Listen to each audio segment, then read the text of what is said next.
We speak about 4 steps in the training program. There are 4 steps that we have in the program. And the first one is to wake up. And that's based on the principle that people are asleep most of the time. So the thing about the training is that it came from a very strong evidence base, but we needed to turn that into something that would entertain people. And I mean that in the best sense of the word. When you're entertained by something, you remember it and you practice it. So we needed to entertain people. So we talk in the first step about being asleep. What we mean is that your attention has been captured. So in a dream at night when you're sleeping, your attention is completely absorbed in this imagined world. So what happens if you sit down, take the example again of this chap who was shamed in front of his colleagues. He sits down and he could just start thinking about what he was going to do tomorrow or next week or whatever, instead of attending to what's in front of him. His attention is captured. If he adds in negative emotion to that, what we call waking sleep, then he ends up with stress. So the first thing you've got to do is to wake up. Now there's no magic bullet, you just have to practice. And what people all find is that with practice, the more they do it, the more it happens.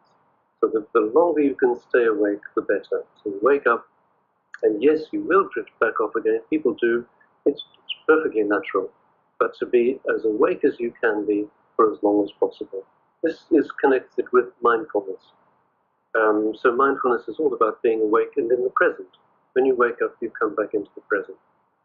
The difficulty for me with mindfulness is that it doesn't ask the basic question, what's your mind full of?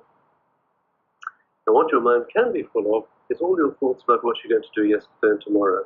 That means that if there's a piece of work in front of you that you're supposed to be doing, nothing's happening, it's not getting done. You're just in this fantasy world. Or you can turn it into the nightmare and you can fill your mind with negative thoughts, rumination. Now that will make you ill and will certainly make you unhappy. What your mind can be full of is just attention. So when you're really attending, focused on something, there's just attention to what there is. Processing the information, deciding what needs to be done next, and all the rest of it, but rather any of that distraction of attention. So you wake up and you keep control of your attention. Those are the first 2 steps.